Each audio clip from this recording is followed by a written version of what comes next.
esta exposición está basada en la mejor evidencia que he encontrado hoy por hoy en las plataformas o en los buscadores, siempre tratando de buscar las revisiones sistemáticas y metaanálisis, que son estos estudios agrupados, son los estudios de mayor evidencia y donde los resultados son, si bien es cierto, se pueden refutar, pero son los que más peso y sostén científico tienen. Pues bien, ¿por qué es importante reconocer la importancia de la terapia pulpar?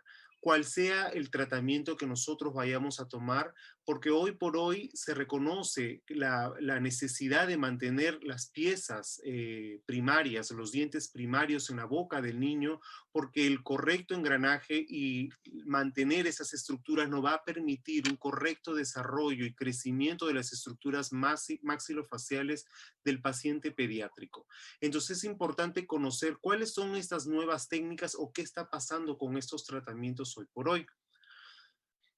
Esto ustedes lo saben perfectamente. Nosotros los clínicos pues atendemos pacientes de manera constante y sabemos reconocer perfectamente cuando estamos frente a una pulpitis reversible y sabemos los tratamientos que tenemos que hacer.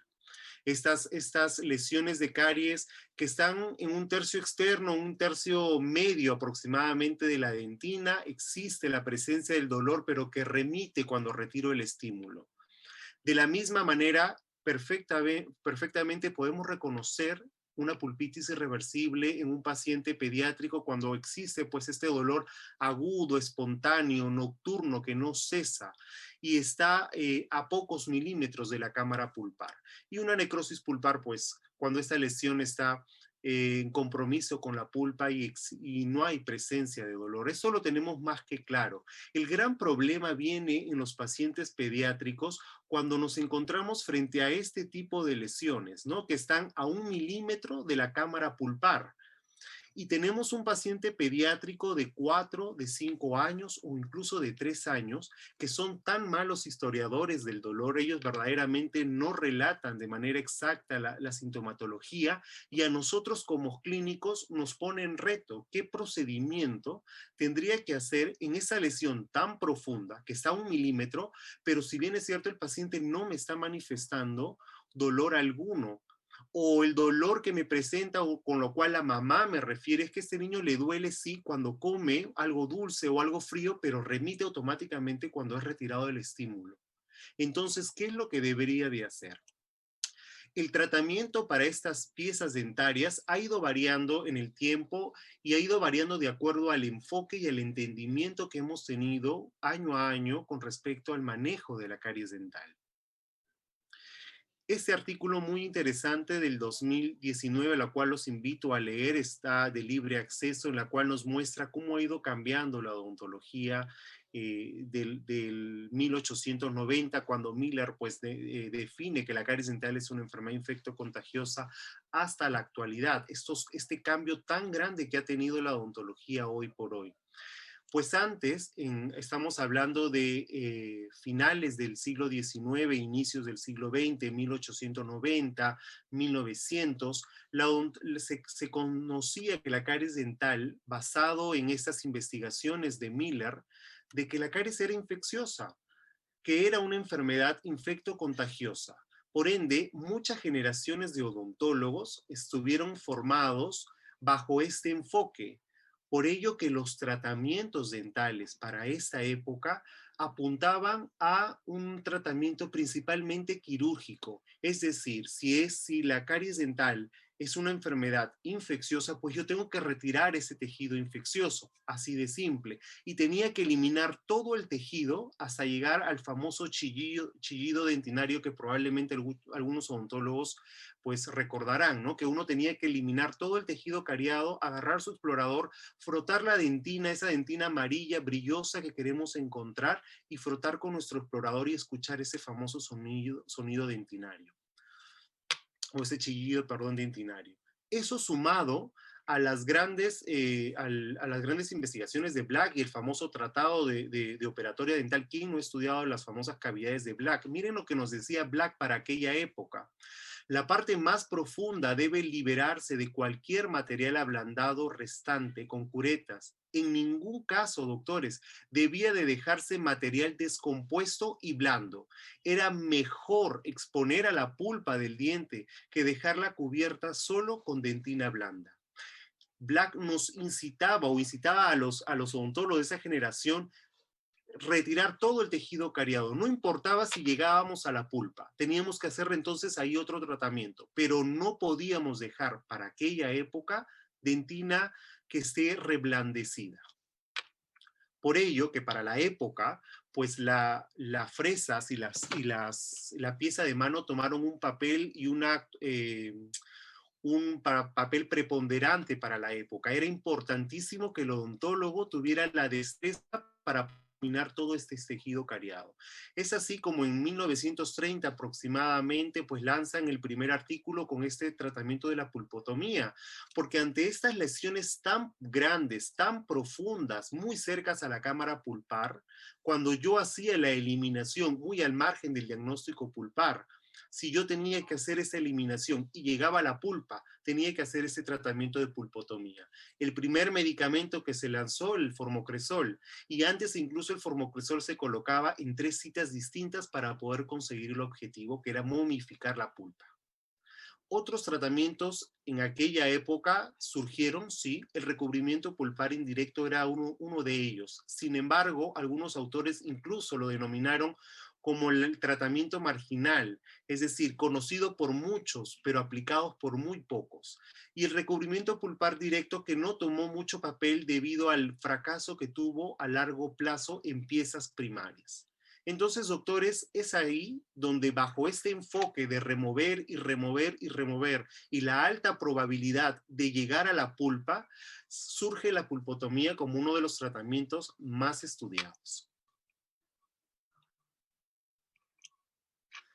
La pulpotomía, doctores, perdón, se pasó una diapositiva, vamos a...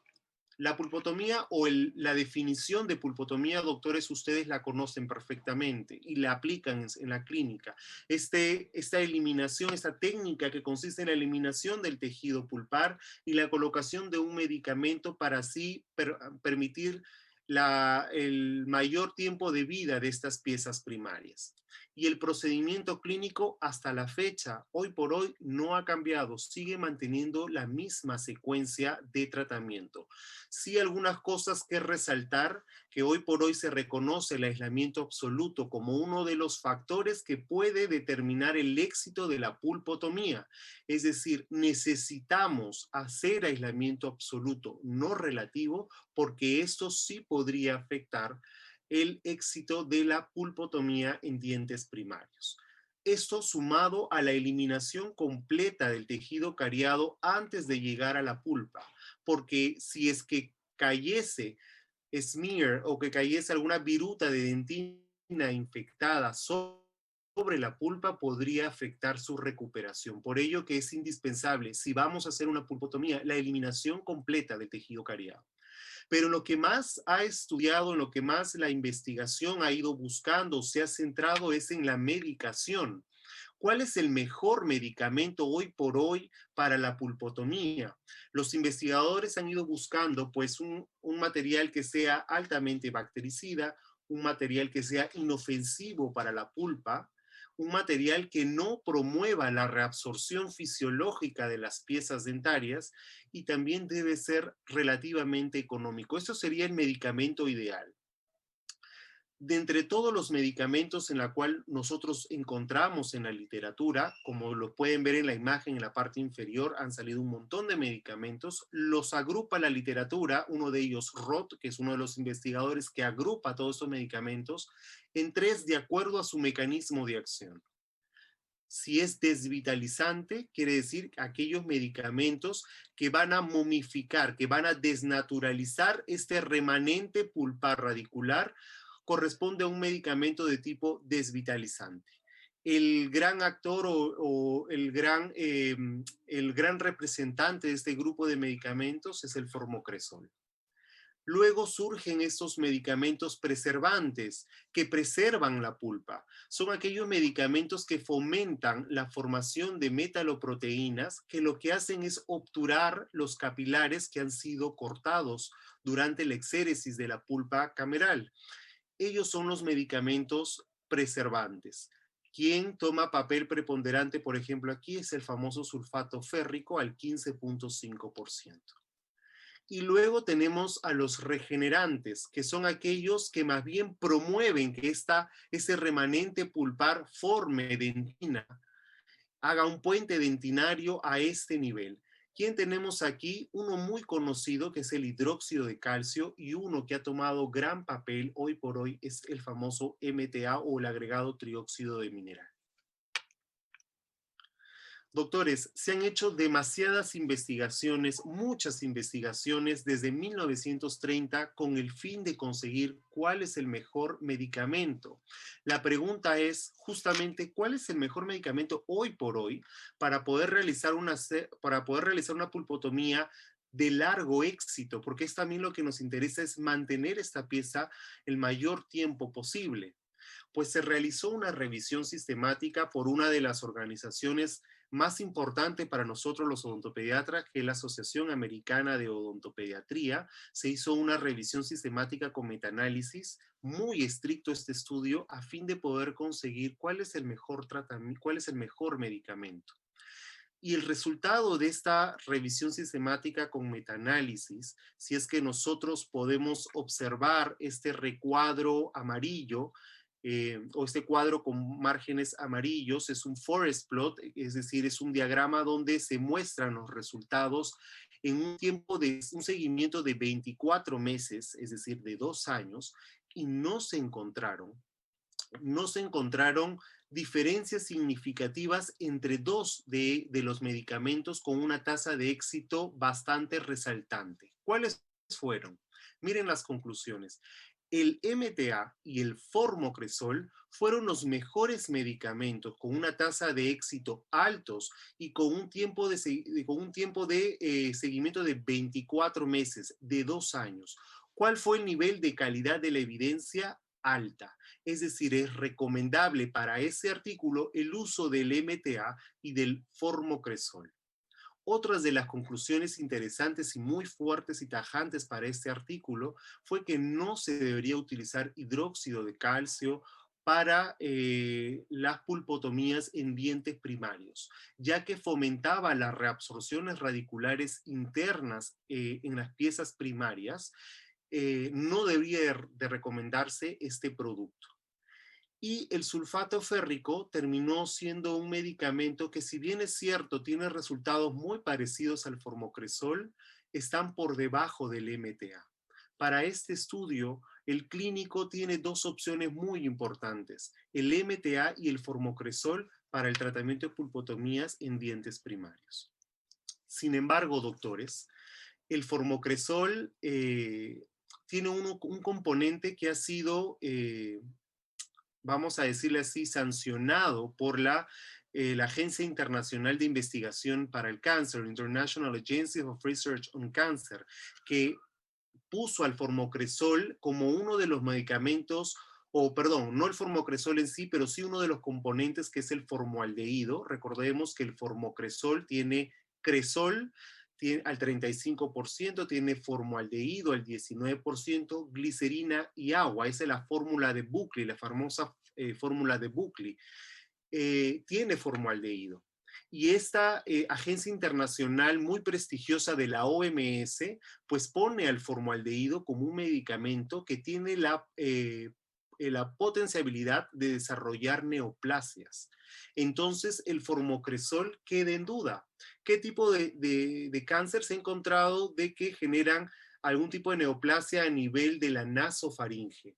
Y se encontró en algunos estudios leucemia en niños. Es por ello que el formocresol para algunos estudios, pues no debe de ser utilizado en pacientes pediátricos. Sin embargo, doctores, este es un artículo que los invito a leer para los que aún usan formocresol. Este artículo del doctor Mills pues hace verdaderamente una revisión juiciosa de si verdaderamente se debería o no utilizar formocresol, si verdaderamente la cantidad que usamos nosotros de formocresol, que es una gota en una bolita de algodón y que incluso debe ser exprimida para ser colocado sobre el remanente, podría verdaderamente causar un tipo de neoplasia. Lo que dicen esta agencia internacional es que el formaldehído es un componente que puede trasladarse por el torrente sanguíneo y eso podría generar desarrollo de neoplasias en otras partes del cuerpo. Sin embargo, hoy por hoy hay mucha controversia si verdaderamente el formocresol podría ser un material que podría generar algún tipo de neoplasia en los pacientes pediátricos. Sin embargo, queda la duda. Entonces, Cochrane, que es uno de los grandes buscadores de revisiones sistemáticas, es una organización muy seria para hacer sus estudios, trata de buscar un material que pueda reemplazar al formocresol. Y en la conclusión de este estudio, coloca nuevamente al MTA como el nuevo gold estándar de la material para las pulpotomías y ponen una segunda opción al biodentín, pero reconoce que aún faltan estudios para poder comparar este material con el MTA. Por ello, que hace poco surgió una revisión sistemática también con metaanálisis del MTA con el biodentín. Aparentemente no se han encontrado diferencias significativas en cuál es mejor, o el MTA o el biodentín. Sin embargo, la cantidad de los estudios, el tamaño de las muestras de estos estudios es muy pequeño como para poder dar una recomendación del que el biodentín sea un material que tenga una tasa de éxito tan igual como el MTA. Entonces, doctores, ¿cuál es el mejor material hoy por hoy para la pulpotomía? Pues tenemos que el hidróxido de calcio está en rojo, no deberíamos utilizarlo. El sulfato férrico ha mostrado tasas de éxito moderadas, pero a largo plazo sí ha comenzado a encontrar reabsorciones radiculares en las piezas primarias. Luego tenemos al formocresol, pero nos queda la duda de que si este medicamento podría desarrollar un tipo de neoplasia en el paciente pediátrico. En otra opción teníamos el biodentín, pero aún faltan estudios. Entonces nos ponen al MTA como el mejor material hoy por hoy para desarrollar una pulpotomía. Sin embargo, doctores, el MTA tiene ciertas desventajas. Primero, genera decoloración de los dientes. Si alguien ha visto o algún doctor ha visto cómo se tiñe un diente luego de haber colocado MTA, se decolora más o menos un color plomizo los dientes primarios, pudiendo afectar obviamente la estética del paciente. Además, el tiempo de fraguado es prolongado, dificultando el manejo para el clínico. Pero sobre todo, doctores, y uno de los talones de Aquiles del MTA es su costo elevado. Entonces viene la pregunta, costo, justamente la mayor cantidad de estudios que hoy por hoy se hace es costo-efectividad. ¿Será rentable entonces para mí como clínico comprar MTA, que es carísimo, tendría que elevar el costo de mi tratamiento pulpar? Entonces, ¿qué es lo que debo hacer? ¿Qué otra opción tiene el clínico para manejar este tipo de piezas dentarias o estas lesiones de caries que están muy profundas cerca de la cámara pulpar y que aparentemente no tiene un diagnóstico de pulpitis irreversible, pero durante la remoción voy a llegar a la exposición pulpar? ¿Cuál es otro tratamiento que podría equipararse con los éxitos que ha manifestado la pulpotomía? Pues les voy a hablar del hoy por hoy, del presente, qué es lo que se está manejando hoy por hoy, qué es lo que nosotros conocemos y qué es lo que los odontopediatras hoy por hoy estamos enfocando y estamos tratando de manejar. Pues todo cambia, doctores, y todo parte de nuestro entendimiento cada vez mejor de la enfermedad de caries dental. hablamos del presente, de cómo este nuevo enfoque que surge a raíz del doctor Marsh en 1994, ¿sí? A fines ya del siglo XX, en el 94, el doctor Marsh lanza la famosa teoría ecológica de la caries dental. Él no habla de una enfermedad infecciosa, sino que él habla de un desequilibrio del medio que hace que prolifere bacterias cariogénicas. Entonces, con esta definición y con ese entendimiento cambia los tratamientos odontopediátricos, porque no tenemos que apuntar a sacar estas bacterias, sino a cambiar el medio de este biofilm. Es por eso que hoy por hoy lo que se está estudiando es de qué manera puedo alterar el biofilm en la cavidad oral para que no se pueda desarrollar bacterias cariogénicas o odontopatógenas. Entonces, con el entendimiento de hoy por hoy de lo que es la caries dental, con los avances tecnológicos, entendemos que ya la caries dental no es una enfermedad infectocontagiosa, sino que verdaderamente se produce por un desbalance en el medio. Entonces, lo que yo tengo que hacer es alterar nuevamente el medio en el cual se están desarrollando estas bacterias. La terapia pulpar indirecta bajo este enfoque toma un nuevo papel. Recuerden que estaba en un segundo plano, pero hoy por hoy para el 2020, pues toma un papel preponderante.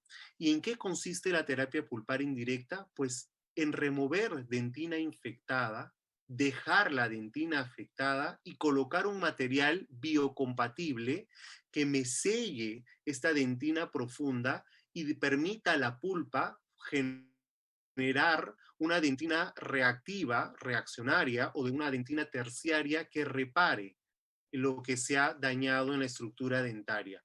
Aquí vamos a ver un gráfico mucho más claro. La dentina infectada es aquella dentina en la cual vamos a encontrar que ha habido una desorganización completa de la dentina, una gran cantidad y abundante cantidad de bacterias que correspondería a la imagen en el punto 1 y 2.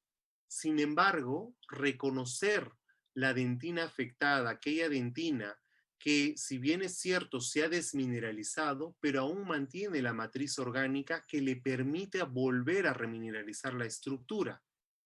Sellar esta cavidad eliminando solamente la dentina infectada me va a permitir que la pulpa pueda recuperarse a través de la formación de dentina e ir retrayéndose esta pulpa a nivel cameral.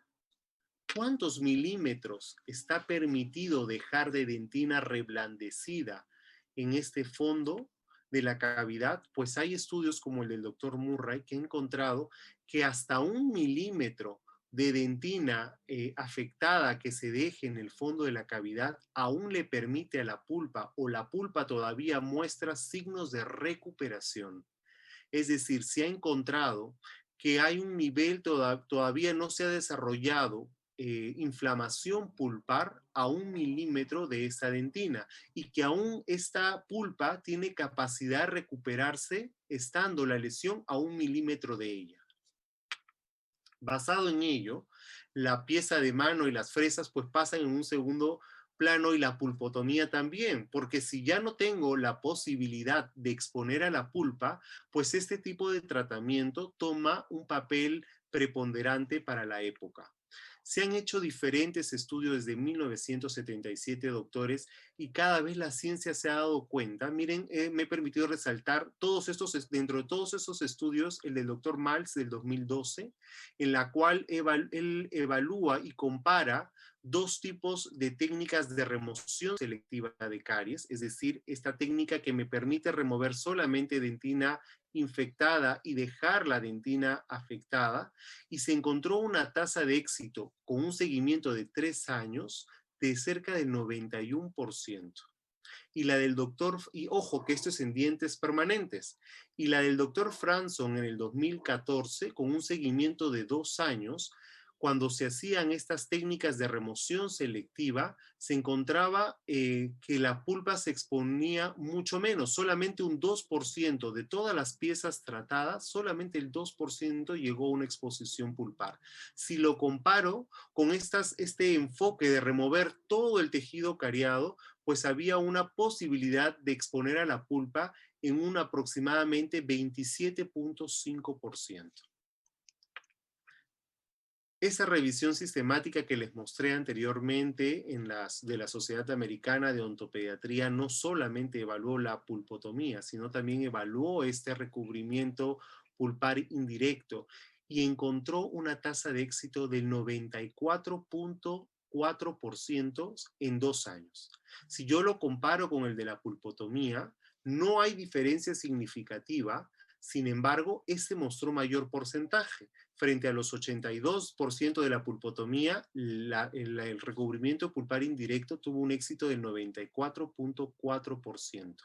Y que no existía un mejor material para dejar en el fondo de la cavidad, porque a veces hemos escuchado, es mejor dejar teracal, es mejor dejar ionómero de vidrio, es mejor dejar hidróxido de calcio. Para esta revisión sistemática, declara luego en una guía de práctica clínica que está en libre acceso en la página de la Asociación Americana de Odontopediatría, de que no hay ningún material que sea mejor que otro para este tipo de tratamiento, pero que sí la tasa de éxito es mucho más alta. Y otro punto que también tenemos que evaluar para poder compararlo con la pulpotomía es que si estos éxitos van cambiando en el tiempo. Un investigador, el doctor Coles, reunió diferentes estudios. Miren el recuadro que está a la mano izquierda, donde evaluó los tratamientos de pulpotomía y vio cómo a medida que van pasando los años, esta tasa de éxito se va reduciendo. Por ejemplo, el del formocresol al año tenía un éxito de 92%, pero cuando se evaluó por más de 3 años, bajó a un 70% el éxito del tratamiento. De la misma manera, el sulfato férrico, que a los 19 meses mostraba un éxito de 74-80%, pero a los 3 años o a los 36 meses redujo hasta el 67%. Miren el cuadro que está en la parte derecha. Si yo comparo las barras moradas son la terapia pulpar indirecta y las barras guindas es la pulpotomía, si veo quien se mantiene más en el tiempo con la misma tasa de éxito es el recubrimiento pulpar indirecto. De la misma manera, este doctor Coles pues reúne estudios sobre terapia pulpar indirecta y se da cuenta que la tasa de éxito no baja del 90% con este tratamiento por más que pasa el tiempo y los años, incluso hasta los 50 meses. Se han encontrado estudios como el del doctor Farrock, donde se mantuvo hasta el 93% de éxito de estas piezas dentarias tratadas con recubrimiento pulpar indirecto. Este es otro estudio, doctores, en la cual es un estudio retrospectivo, en la cual evaluó justamente lo que le estoy diciendo, la tasa de éxito de este procedimiento. Pero algo más interesante es ver cómo ha ido cambiando la preferencia de los odontólogos en el norte de Estados Unidos. Para el 2010, miren este recuadro rojo, 120 de los profesionales hacían pulpotomías con sulfato férrico, 11 con formocresol y 84 con la terapia pulpar indirecta.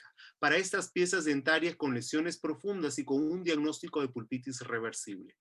Pero para el 2014, solamente 6 odontólogos hicieron tratamientos de pulpotomía con sulfato férrico, 4 con formocresol y 224 con terapia pulpar indirecta. Miren cómo se volteó prácticamente el pastel en unos cuantos años. Al igual, como les dije, también evaluaron la sobrevivencia de estos procedimientos y encontraron que ni la pulpotomía, no hubo diferencia significativa entre la pulpotomía con formocresol, con sulfato férrico y la terapia pulpar indirecta. A pesar del tiempo, mantuvieron los tres una tasa de éxito muy similar.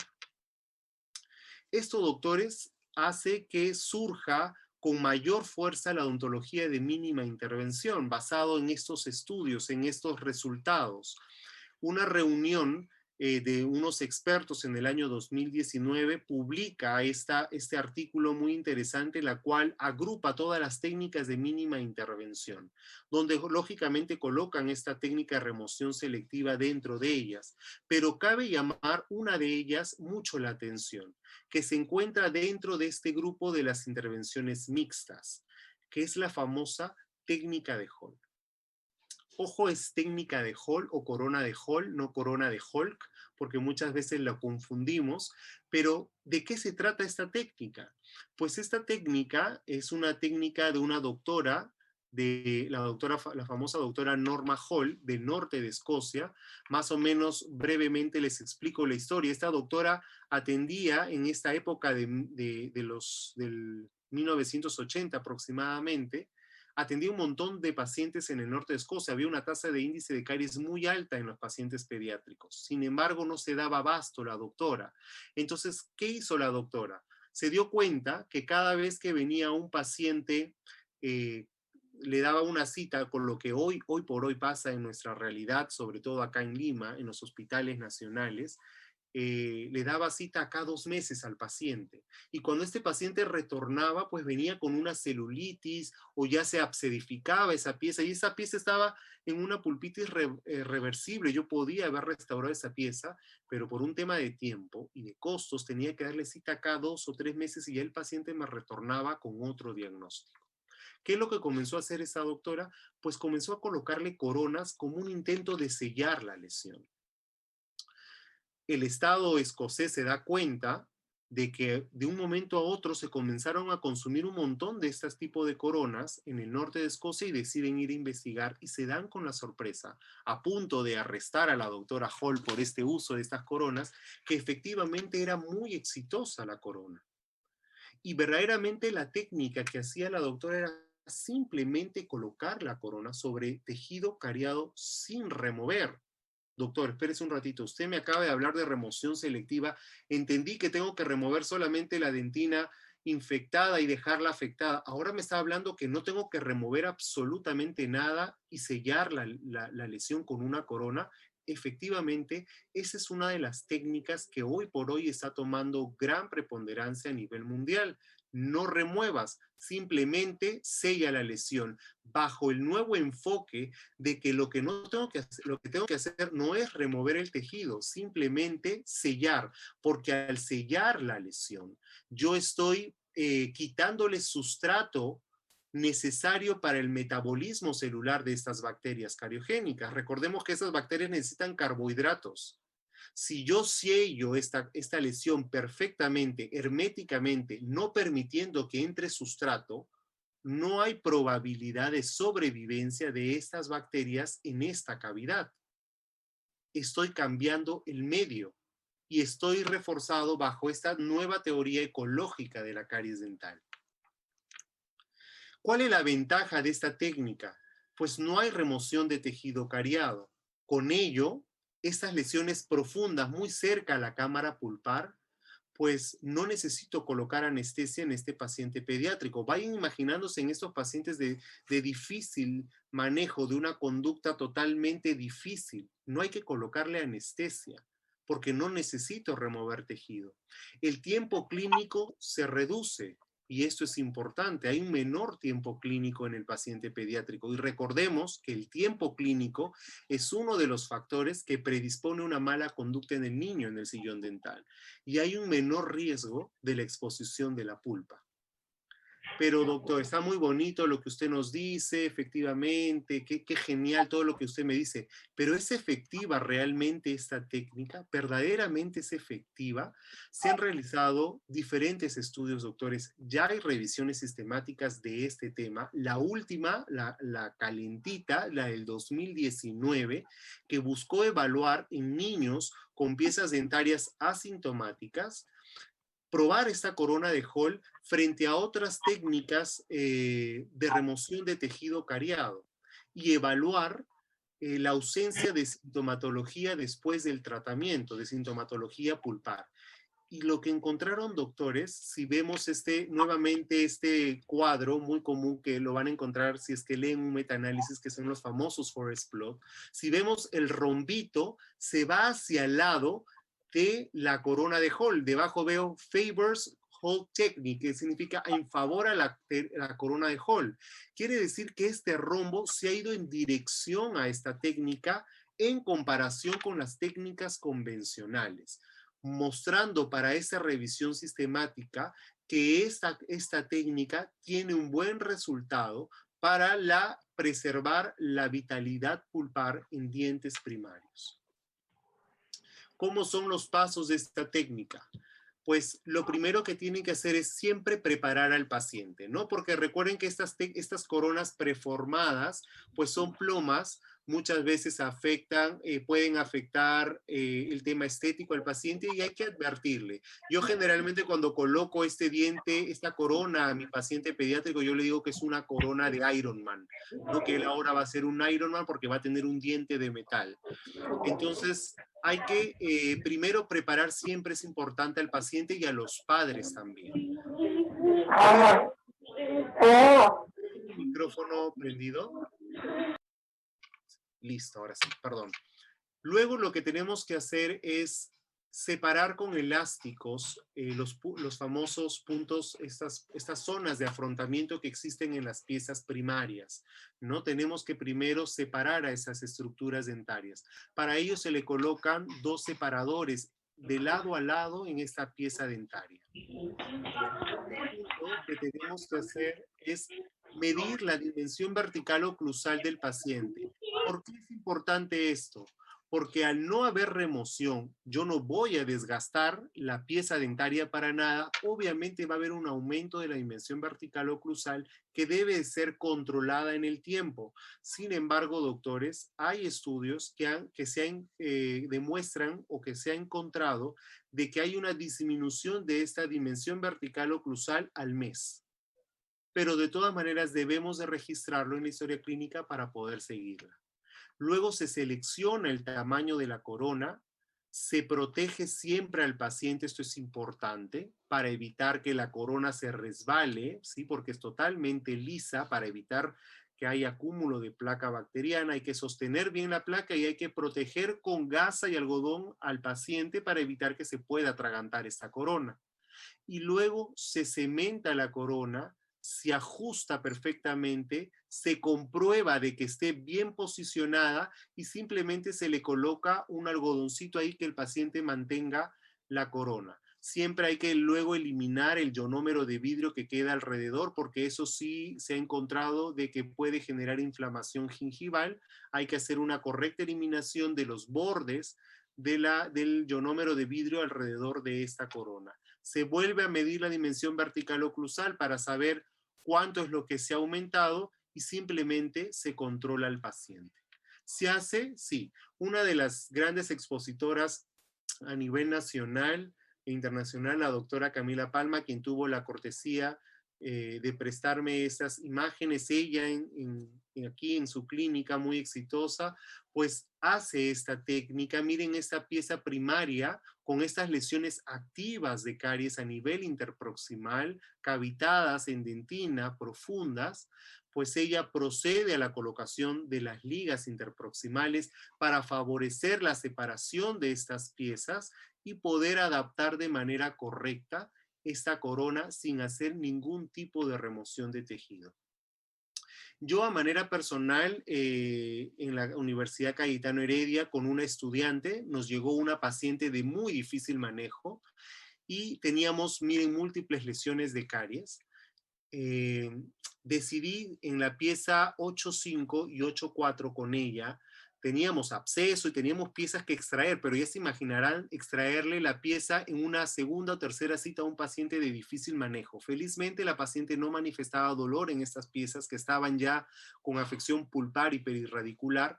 Entonces, a modo de ganar confianza, dijimos, vamos a enfocarnos ahorita en primer lugar a estas dos primeras piezas, la 8.5 y la 8.4, para mantener aparentemente la vitalidad pulpar. No había sintomatología de dolor, a pesar de que estas lesiones estaban muy profundas. Miren la radiografía de la pieza 8.5 y 8.4.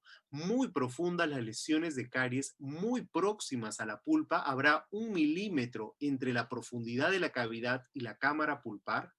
Sin embargo, a la ausencia de la sintomatología, decidimos colocar estas coronas de Hall encima de la 8.5 y 8.4, ¿sí? Automáticamente. La imagen superior derecha que ustedes pueden ver con esas dos coronas plomizas preformadas, colocamos de frente la corona sin hacer ningún tipo de remoción. Lo que normalmente haría el cirujano dentista era remover el tejido, pero había obviamente la probabilidad de llegar a la pulpa y no queríamos exponer a la pulpa, así que colocamos esta corona.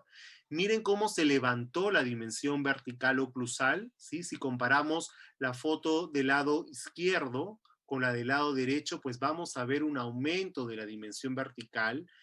Y en la actualidad, lamentablemente por este tema de pandemia, pues se cerró la universidad. Estamos a la espera de poder reabrir. Tenemos contacto con la paciente. Hasta el momento no existe dolor en estas piezas dentarias. Aparentemente hay un éxito y estamos a la espera ya. En enero estamos retornando para tomarle las radiografías a esta paciente y poder evaluar y constatar con radiografías también el éxito de este tratamiento. ¿Qué dice la evidencia científica con respecto a estos tratamientos, doctores? A estos tratamientos con enfoque biológico. Esta remoción selectiva de caries, esta técnica de Hall, son técnicas con un tratamiento, con un enfoque biológico, de alterar verdaderamente el medio ambiente del biofilm cariogénico y no buscar retirarlo.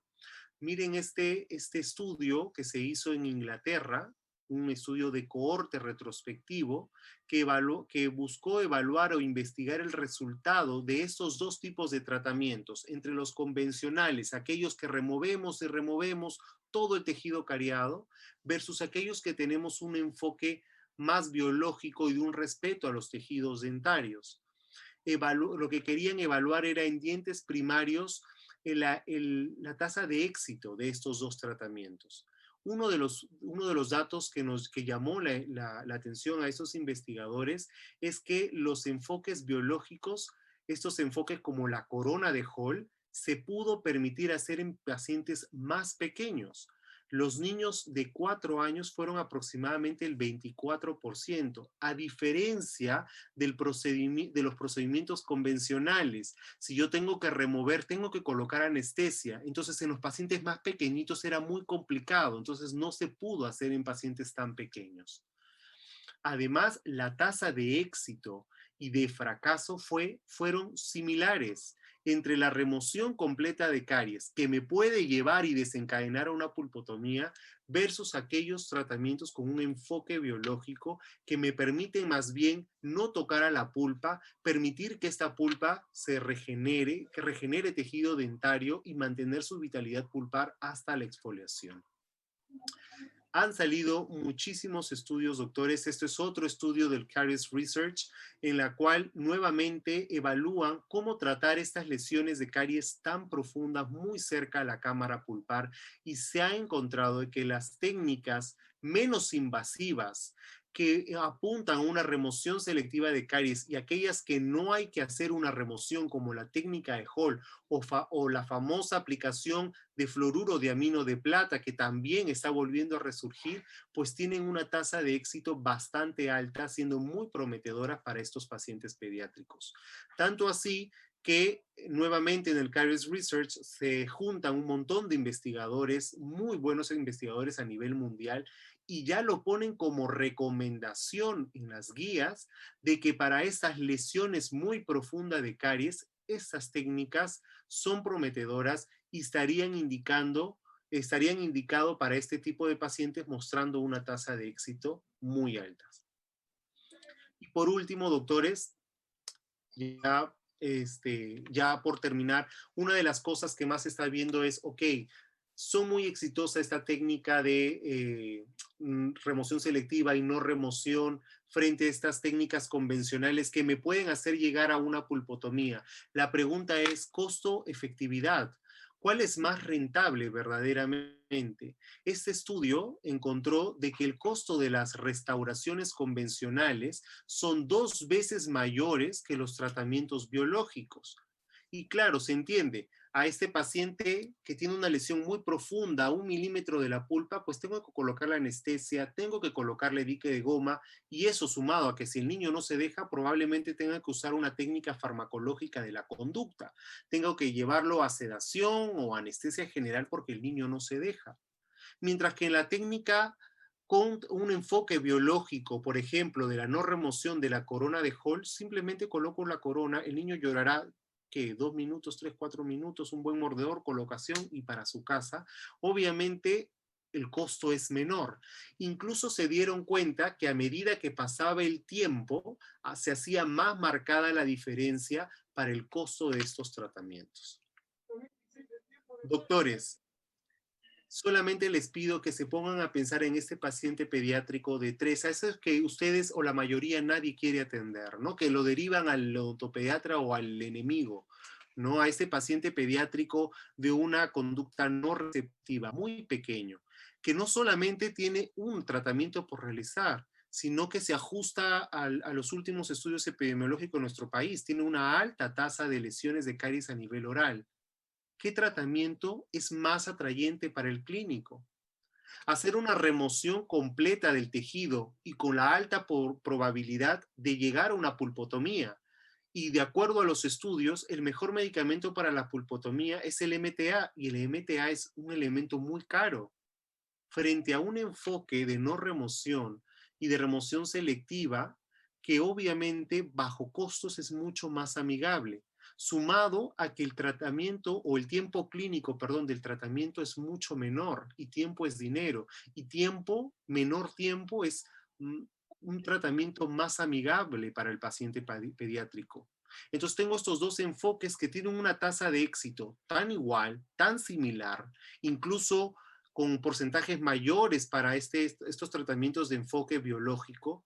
Entonces, ¿hacia dónde me inclino yo? Obviamente, uno se inclinaría, lo lógico es a estos tipos de tratamientos. Pero ¿cuál es el gran punto de Aquiles o la dificultad de esto? Es el diagnóstico.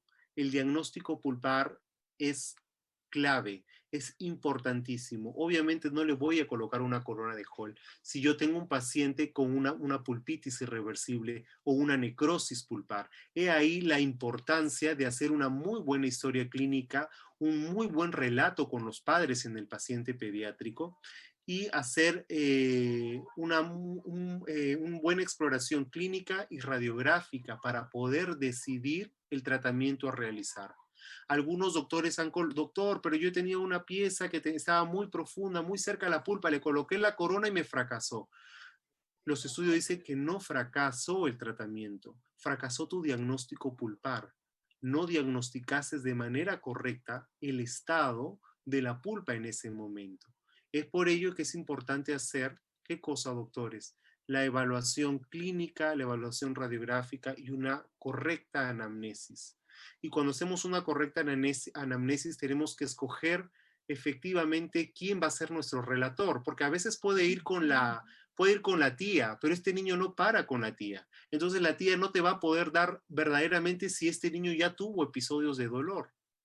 Necesitamos verdaderamente preguntar al apoderado o a quien traiga el niño, ¿usted para con el niño?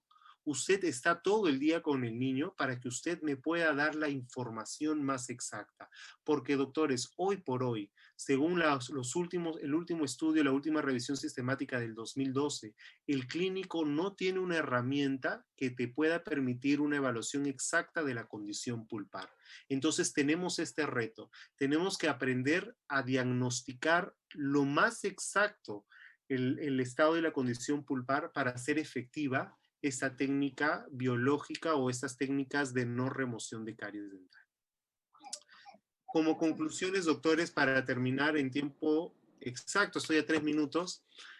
Primera conclusión, doctores, hay ya estudios en la cual se sabe que a pesar que haya 1 milímetro de dentina entre la lesión cariosa, la cavidad y la cámara pulpar, si hay 1 milímetro, todavía hay probabilidad para permitir a que la pulpa se pueda regenerar.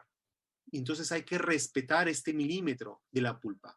Y hay que hacer más bien una buena evaluación, un buen diagnóstico. Por eso el diagnóstico es un punto clave en la terapia pulpar. Hasta la fecha, sin embargo, no existe una herramienta clínica verdaderamente exacta que le permita al clínico poder llegar a esta condición. Por eso es importante la anamnesis, la exploración clínica y radiográfica. El concepto de origen infeccioso de la caries dental, doctores, esto ya hablamos, si mantenemos esta definición, pues estamos hablando de los años de 1890, 1900. Hoy por hoy se conoce que la caries dental es un desbalance que surge en el biofilm. Hay una alteración en el ambiente. Por eso que todos los tratamientos apuntan a no remover el tejido, simplemente alterar el medio ambiente de este biofilm. El mejor medicamento hoy por hoy para la pulpotomía, doctores, es el MTA. Sin embargo, pues el costo elevado, la dificultad en el manejo, recordemos que estamos atendiendo pacientes muy pequeños, pues hacen menos agradable el uso de este medicamento. Sin embargo, sabemos que es el mejor medicamento para la pulpotomía. Tenemos por otro lado, doctores, tratamientos con un enfoque biológico, más amigable, que han demostrado una tasa de éxito tan igual como que las pulpotomías, tan igual que los enfoques convencionales, incluso hasta mayor, y que debe ser invitado a ser realizado por los clínicos. Los procedimientos de no remoción de caries, es decir, no tocar el tejido cariado, ha demostrado ser efectivo para el control de la lesión cariosa, sumado a que reduce el tiempo clínico, el costo del tratamiento e incluso mejoran el comportamiento del paciente pediátrico. Aparentemente, doctores, y respondiendo a la pregunta de si está en vía de extinción o no la pulpotomía, termino esta conclusión. Todo hace pensar que el uso de la pulpotomía en piezas con pulpa vitales, en dientes primarios, irá disminuyendo en el tiempo. Irán cada vez las nuevas generaciones, los estudiantes aquí en las universidades, en las universidades que me permiten enseñar, pues se están formando con estos nuevos enfoques, con este entendimiento de esta nueva definición de caries dental y con todos estos nuevos tratamientos, respetando cada vez más los tejidos pulpares.